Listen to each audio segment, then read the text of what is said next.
Hi, my name is Anne. Welcome to Quilty Time.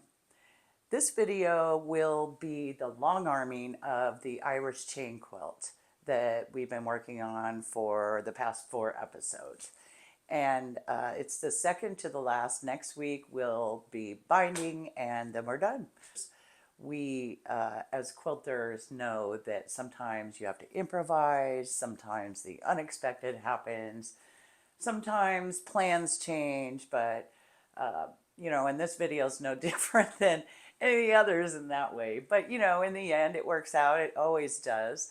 So I hope you enjoy, and thank you for watching. I started by taking a photo of the quilt and opening it on my computer. And then next to it, I opened a PDF of quilt designs that are already loaded in my Longarm computer, but I wasn't seeing anything that jumped out at me. Then I remembered in Adam Sofun's video, sometimes he would get longarm designs online. So I Googled Irish chain quilt longarm designs, and there's a ton of them. So quickly I found one that I liked, the Irish chain limerick design. I looked at it and the quilt top side by side and decided to go for it. Okay, I think the HQV, we're gonna go ahead and buy this because it's gorgeous. So luckily I had a credit and I was able to download it from ProStitcher for free. So I put it on a jump drive and took it down to the Longarm. So it's time to get the batting together. I'd like to use this polyester Dream Puff because it's got a nice loft to it. Plus it's white, which it's the only white batting I have. So this is going to be a Franken batting situation because I have cut this and I don't even know if there's enough. Let's see what we got here. I don't want to do all this work. I'm going to go get a piece of my my roll batting and just see if I can let go of the loft so I can avoid all that work. Let me see what I got. Okay. So I forgot I had a cotton wool blend, but unfortunately it's got all those little dark specks in it. So my concern is that this is very much off-white. The fabric is whiter, but as long as there's no anomalies in it, like darker specks or whatever, which there really isn't, I think that's going to be fine. I might do double batting. I've never done that before. Why not just do all this stuff I've never done on video for the first time? So you guys have been very kind so far. All right. Well, that'll be easy. No sewing required. This is just a piece of it. I have it on a roll, so I wouldn't have to sew anything together. Yeah, I want to set myself up to fail on videos. I'll do that another time. This time, I'll just go ahead and use what I have on a roll. I'll do one layer batting. And, yeah, decision made. Good. Now all I have to do is load it on the Longarm. Okay, I'll see you there. Okay, so I have the back ready to go and the batting is cut. And so I'm going to load it on the Longarm this direction, where the top and the bottom are here and here rather than this way. Because for each advance, I can get more area done on the quilt top. And it's not directional, the quilting I'm doing, so yeah. Okay.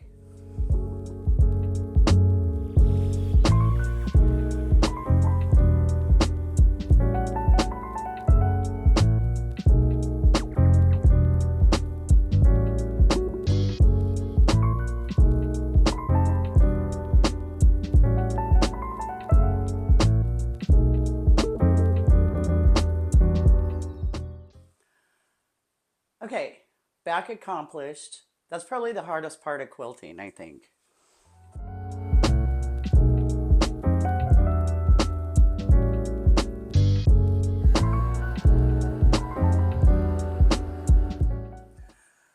right, so it's Baste time.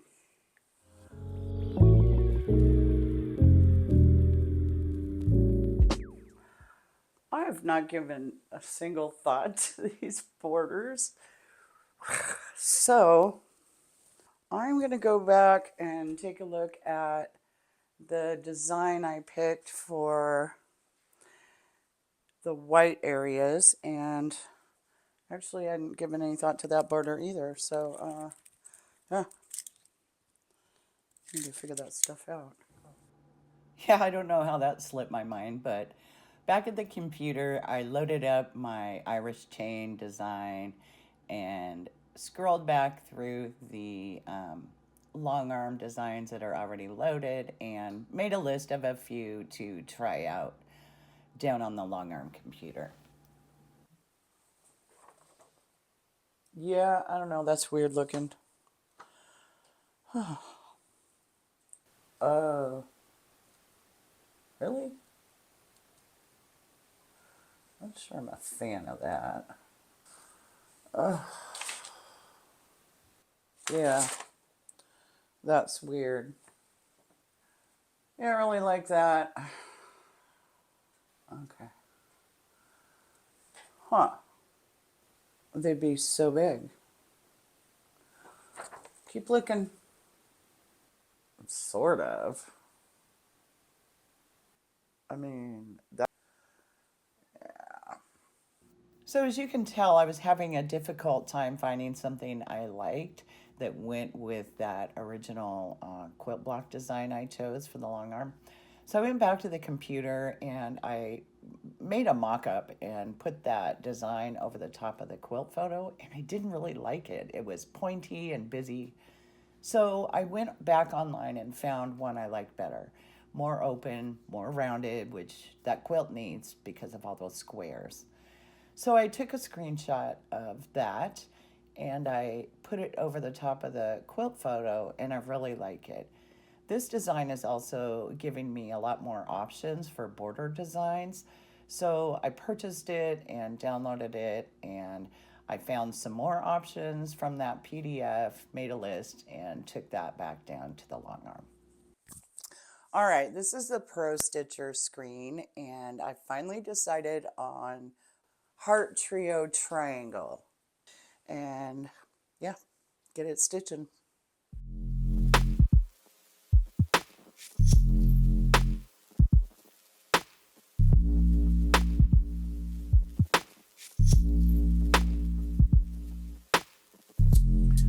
So I took some time to practice with ruler work, and I did get more comfortable with it. I found as soon as I quit trying to make it perfect, it actually got fun and easier. The idea is to accentuate the Irish chain aspect of this quilt, which is the black squares. Yeah, I think it looks great. It's actually a lot of fun. So I decided to isolate this border and not run these designs into the border so that it looks like the Irish chain part is just kind of sunk into a frame. It would have looked good either way. I just made a choice. The next day I might have made the opposite choice. So I don't think there's a good or bad there. So I'm going to boot this up. It was pretty glitchy yesterday. Hopefully today it'll run a little smoother. I've learned that there's lots of crashes, so you kind of have to record what you're doing so that in the chance of a crash, it's not a big disaster like it used to be in the beginning for me. I didn't understand how hard it was to set back up after everything crashed down. So I think I'm going to do a multi-point area here, and I'm just going to mark every intersection. This doesn't have to be super precise because actually no part of this design is going to actually touch the edges, but at least this will ensure that I get this thing positioned as accurately as I can. I don't know if I have to do this last point, but let's see what we got here.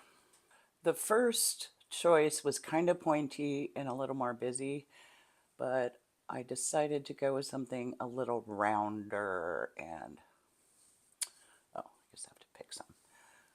A little rounder, not so complicated. So I'm going to zoom into this area we're trying to fill. Okay. There we go. And now this first one is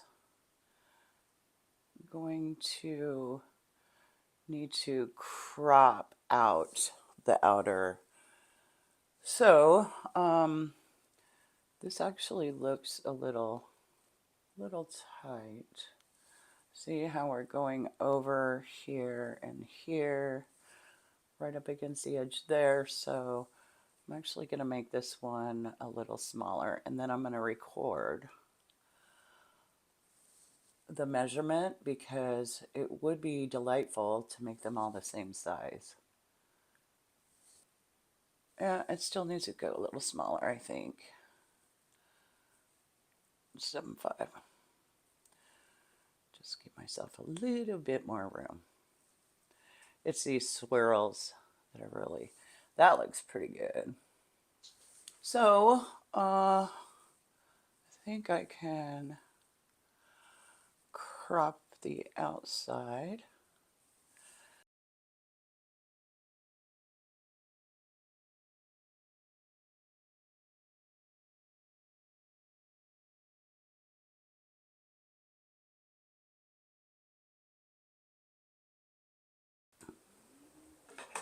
I love it.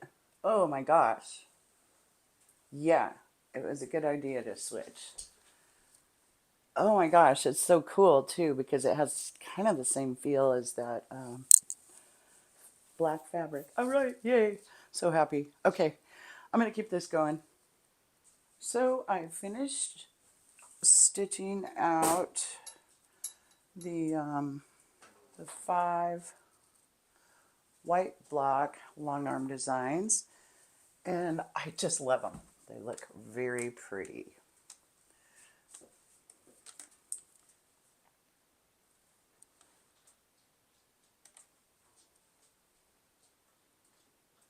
Yeah, love them.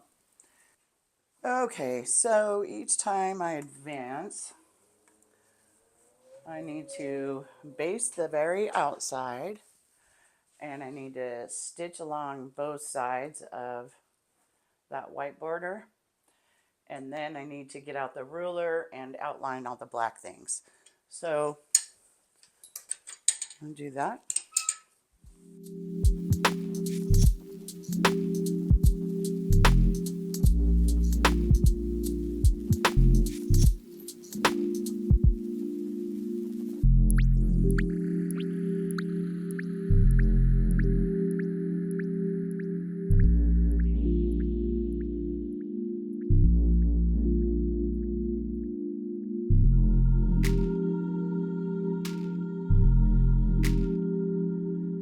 So this is the one I'm using. This is called the Versatool, and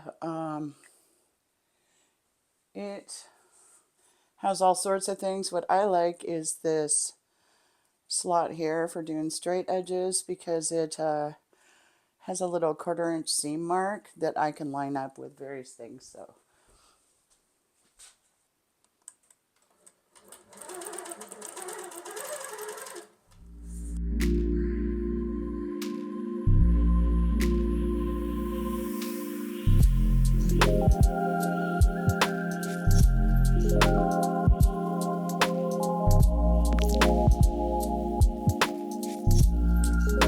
I got all the squares done.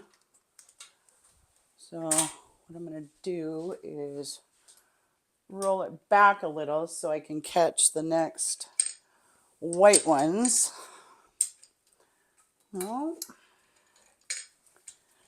you need to be able to reach from here to here. So I think that looks good.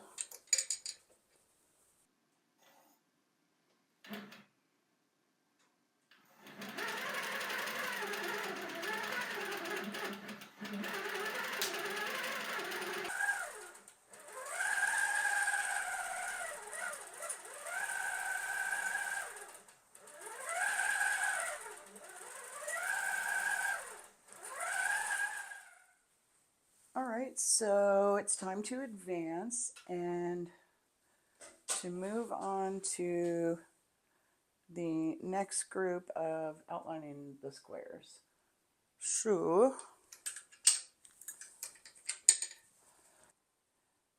I've been using this 0 center tape measure on my back bar, and what it does is it helps make sure that whatever point in the quilt I choose to pay attention to, in this case it's this border right here, the inside border, and it's been right around 29. It has shrunk up a little from 29, I think, because of all the quilting. So what I'm shooting for then after I advance is that out here it's 29, and then the other side is been 29 and a half pretty consistently. Yeah, so then what I do is I take my tape measure. Yep, it's a little shy of 29 actually. It's about the same as what the back side measures. And this is right on 29 and a half. So I'm keeping this quilt straight. I don't know how I've gotten away with not doing this before, but it's very nice to know each time you advance. So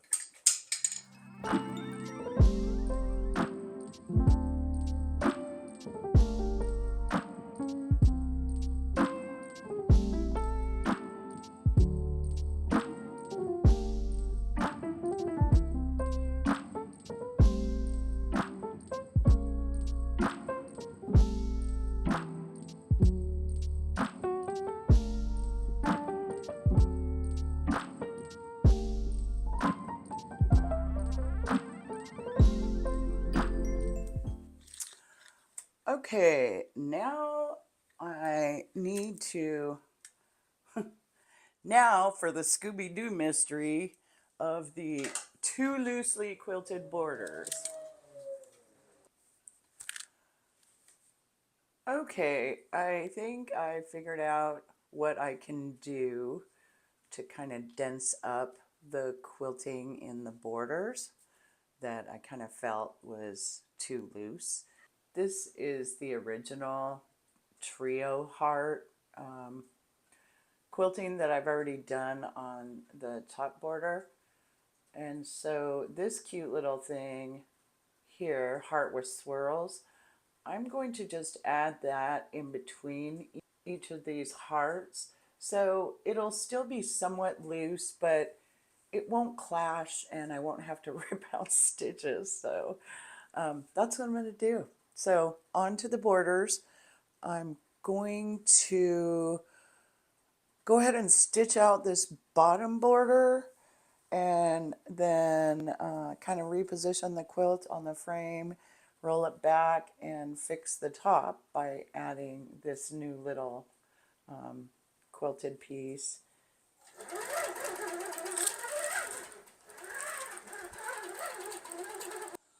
So I went back up to the top and laid out those smaller accents in between the already stitched stuff. And yeah, so there's just a few more of those to go. And then I will take the quilt off, put it back on. I really need to get a different system besides pins, but you know, you gotta start somewhere. And then stitch the other 2 borders. Ugh. I'll be so happy when it's done. Okay, I took the quilt off and I was struggling to get it straight after I turned it, so I went ahead and trimmed it down, and that helped a lot. So now it's time to finish these borders, and I am going to trim more of the 6-inch off than just a 1/4 inch or whatever. So it's a nice thing about having a big border, you know, plenty to spare. I think I'm going to go ahead and rebaste it again and give myself a really nice clean baseline. And yeah, so I'll show it to you when it's done.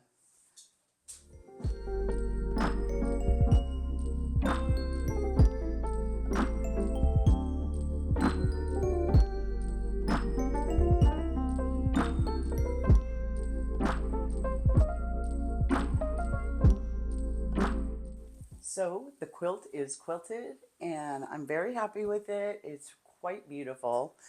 And I think that once it's washed, it will relax a little. And yeah, I'm super excited to finish it next week. We'll be doing the binding. And so don't miss that. And also, if you haven't seen the previous videos that take you on the journey of making this quilt, check out the Quilting Webmaster playlist called Let's Make a Black and White Irish Chain Quilt. So thank you for watching, and I'll see you next quilting time.